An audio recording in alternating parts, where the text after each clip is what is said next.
Hello दोस्तों, आज हम लोग पढ़ने वाले हैं मैथमेटिकल रीजनिंग, जिसका आज पहला क्लास है। तो चलिए स्टार्ट करते हैं। सबसे पहले हम लोग देखेंगे statement. A statement is called a mathematically acceptable statement if it is either true or false but not but. जैसे के लिए हम एक एग्जांपल ले सकते हैं। अंडर रूट में 5 is not an irrational number, जो कि एक फॉल्स स्टेटमेंट है। तो इसे हम लोग एक मैथमेटिकल स्टेटमेंट मानेंगे जो कि फॉल्स है। उसके बाद आता है हम लोगों के पास compound statement. A compound statement is a statement which is made of two or more statement, जो टू और मोर स्टेटमेंट से मिलकर बना होगा, उसे हम लोग कंपाउंड स्टेटमेंट कहते हैं। इसके लिए कुछ लॉजिकल कनेक्टिव होते हैं और सिंबल यूज होते हैं और टर्म यूज होते हैं।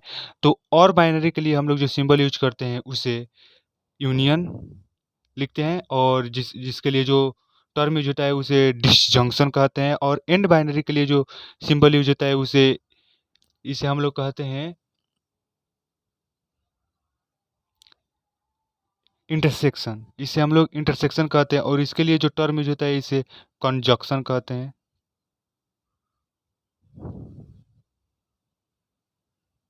और नॉट के लिए जो सिंबल यूज होता है वो होता है निगेशन। निगेशन, और इसको इस तरह भी लिखा जाता है कभी कभी, ध्यान दीजिएगा। और इसके लिए जो टर्म यूज होता है उसे निगेशन कहते हैं। और अब आता है हमारे पास इफ डैश डैश देन। इसके लिए जो सिंबल यूज होता है उसे हम लोग इम्प्लीकेशन कहते हैं। इम्प्लीकेशन। और अब आता है जो हमारे पास है इफ एंड ओनली इफ। इसके लिए जो टर्म यूज होता है उसे हम लोग डबल इम्प्लीकेशन कहते हैं, और जो सिंबल यूज होता है वो इस तरह का होता है जिसे हम लोग डबल इम्प्लीकेशन कहते हैं। Double implication. अब हम लोग आगे बढ़ते हैं तो देखते हैं कि अब कोई स्टेटमेंट का निगेशन क्या होता है। Negation of A statement, the denial of A statement is called the negation of the statement. अगर हम लोग एग्जांपल के लिए ले लें तो ये एक पी स्टेटमेंट है जो कि हमारे पास दिया है। अंडर रूट में 5 इज एन इरेशनल नंबर, और हम लोग इसका निगेशन लेंगे तो ये वाला साइन लगेगा निगेशन का। और पी स्टेटमेंट, ये स्टेटमेंट हो जाएगा अंडर रूट में 5 is not an irrational number. तो जब भी हम लोग किसी स्टेटमेंट का निगेशन लेते हैं तो उसके आगे ये वाला सिंबल लगाते हैं यहाँ पर, निगेशन। और उसमें अगर जो स्टेटमेंट है अगर वो ट्रू लिखा है तो उसको आप फॉल्स लिख देंगे, अगर फॉल्स लिखा है तो ट्रू हो जाएगा। जैसे दिया था हमारे पास अंडर रूट में 5 इज एन इरेशनल नंबर, तो हम लोग उसका जब निगेशन लिए तो वो उल्टा हो जाएगा, अंडर रूट में 5 is not an irrational number. अब हम लोग इसके लिए अब देखेंगे ट्रूथ टेबल। ट्रूथ टेबल देखने के लिए अब हम आगे बढ़ते हैं तो आता है हमारे पास a truth table is a mathematically table use to determine if a compound statement is true or false. जैसे हमारे पास दिया है एक स्टेटमेंट है पी। पी स्टेटमेंट है हमारे पास, और वह या तो ट्रू हो सकता है या फॉल्स हो सकता है। तो अगर हम लोग उसका निगेशन पी का निगेशन ले, तो अगर कोई स्टेटमेंट पी है और वो ट्रू है और हम लोग उसका निगेशन ले तो वो क्या हो जाएगा, फॉल्स। तो अगर ट्रू का निगेशन ले तो हम लोग क्या हो जाएगा, फॉल्स। और कोई स्टेटमेंट पी ही है और वो फॉल्स है और उसका हम निगेशन लें तो वो ट्रू हो जाता है। तो यह हमारे पास ट्रू। अगर हम निगेशन का निगेशन डबल है तो अब देखिए क्या होता है, अगर निगेशन लगा दे फिर डबल निगेशन लगा दे, तो अगर कोई स्टेटमेंट रॉन्ग है और उसका रॉन्ग है या ट्रू है, अगर उसका निगेशन लेंगे, अगर वो रॉन्ग है तो उसका निगेशन लेंगे तो फिर से वो ट्रू ही आ जाएगा, और अगर ट्रू है तो फिर से उसका निगेशन लेते हैं तो फॉल्स आ जाता है। तो यहाँ पर निगेशन का फिर से निगेशन ले तो यहाँ पर फॉल्स है तो ये क्या हो जाएगा, ट्रू हो जाएगा। और यहाँ पर ट्रू है तो इसका निगेशन ले तो फिर क्या हो जाएगा, फॉल्स। इसको हम लोग वेन डायग्राम से भी समझ सकते हैं। अगर कोई ये पी स्टेटमेंट है और ये इसके अंदर ट्रू है, ये इसके अंदर ट्रू है और इसके बाहर बाहर फॉल्स है, तो ये वाला जो स्टेटमेंट है पी, अगर इसका हम लोग निगेशन ले तो यहाँ पर फॉल्स में आ जाएंगे। ये बाहर वाला रीजन है जो फॉल्स है और अंदर वाला जो रीजन है वो ट्रू है। तो बाहर वाला जो रीजन लेंगे तो वो तो फॉल्स ही आ जाएगा। अगर इसका निगेशन ले तो बाहर वाला रीजन, अगर बाहर वाला जो निगेशन है इसका निगेशन है तो अंदर वाला में आ जाएंगे जो कि ट्रू है। तो ऐसे भी हम लोग समझ सकते हैं इसे वेन डायग्राम से। चलिए अब आगे बढ़ते हैं। तो अब हम लोगों के पास जो टॉपिक है वो है और truth table and truth table. और ट्रूथ टेबल और एंड ट्रूथ टेबल के लिए अब देखते हैं हम क्या है। अगर दो स्टेटमेंट दिया है हमारे पास, एक पी और एक क्यू, या तो वो दोनों स्टेटमेंट ट्रू हो सकते हैं, या एक ट्रू एक फॉल्स, या एक फॉल्स एक ट्रू, या दोनों फॉल्स फॉल्स हो सकते हैं। तो जब हम दो स्टेटमेंट दिया है उसका यूनियन लेते हैं और वो दोनों स्टेटमेंट ट्रू होते हैं, तो उनका जब यूनियन लेते हैं तो दोनों स्टेटमेंट ट्रू ही आएंगे।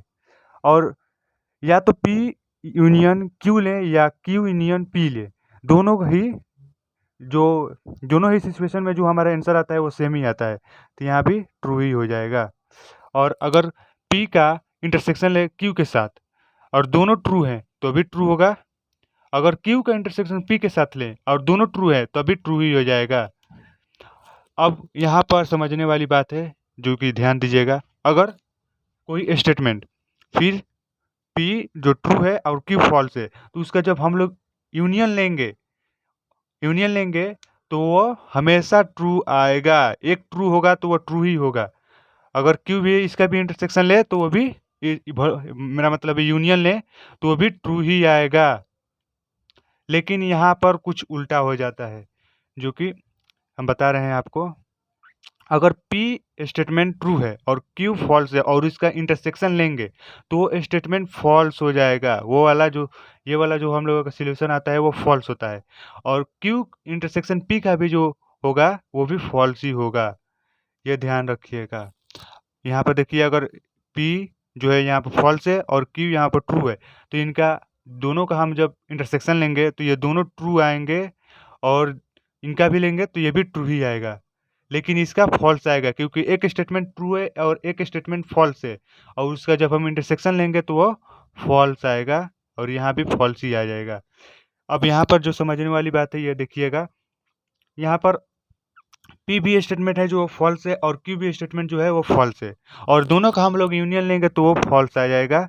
और यहाँ पर भी दोनों का यूनियन लेंगे तो ये फॉल्स आ जाएगा, और यहाँ पर भी दोनों का इंटरसेक्शन लेंगे तो ये भी फॉल्स आ जाएगा, और ये भी दोनों फॉल्स ही आ जाएगा। आपको ऐसे भी याद कर सकते हैं, जैसे हम लोग हमने लिखा है P union Q is false only when both P and Q are false. देखिए यहाँ पर जो दोनों स्टेटमेंट फॉल्स थे तभी ये दोनों फॉल्स आए, अदरवाइज ट्रू ट्रू ट्रू हर एक रीजन में ट्रू ही आएगा। यहाँ पर P intersection Q is true only when P and Q both are true. दोनों ट्रू रहेंगे तभी जाकर Q इंटरसेक्शन P या P इंटरसेक्शन Q हमारे पास ट्रू आएंगे, नहीं तो नहीं आएंगे। अब हम लोग इस पे कुछ एग्जाम्पल देख सकते हैं। अब हम लोग को देखिए, यहाँ पर बोल रहा है कि P यूनियन Q मान लेते हैं हम, ये P स्टेटमेंट है और ये Q स्टेटमेंट है, और यहाँ पर रीजन 1 रीजन 2 और रीजन 3 है। बोल रहा है कि P और Q का यूनियन लेना है, तो P किस किस रीजन में है, 1 में और 2 में भी है।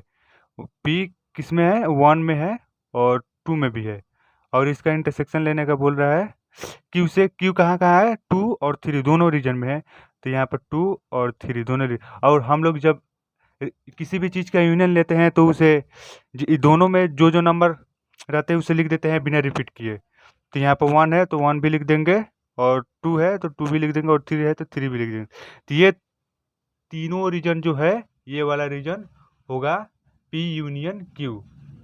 अब हम लोग आगे देखते हैं। यहाँ पर अगर बोल देगा P इंटरसेक्शन Q, तो P वाला रीजन था जो हमारा 1 और 2 में था, और इसका इंटरसेक्शन लेना है 3 और 2 और 3 से। तो जब भी हम लोग किसी भी स्टेटमेंट का इंटरसेक्शन लेते हैं तो उस वही जो रीजन होता है वो लेते हैं जो दोनों में कॉमन होता है।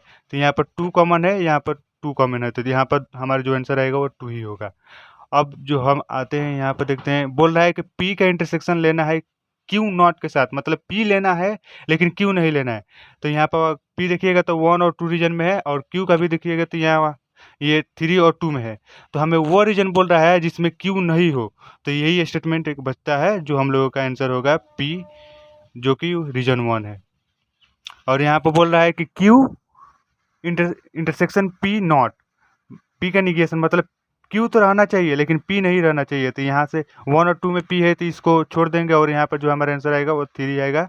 और यहाँ पर बोल रहा है कि पी हमारा जो स्टेटमेंट है कहाँ का, किस किस रीजन में है, एक है 2 में और एक है 1 में, तो 1 और 2 हो जाएगा। और क्यू बोल रहा है तो ये है 2 में और 3 में, तो ये जो हमारा आंसर हो जाएगा 2 और 3 हो जाएगा। और जो अब नेक्स्ट क्वेश्चन है वो हमारे पास है negation of Q intersection P. हमें निगेशन इसी तरह रखना है और जो क्यू इंटरसेक्शन पी का यूनियन मेरा मतलब है यूनियन पी यूनियन क्यू या क्यू यूनियन पी जो वैल्यू है उसको हम लिखते हैं। तो क्यू कहाँ किस किस रीजन में है, 2 और 3 में है, 2, 3, और इसका यूनियन लेना है पी के साथ, तो जो कि 1 और 2 रीजन में है। तो ये आ जाएगा, यूनियन लेंगे तो हमारा रीजन जो है आएगा 1, 2 और 3।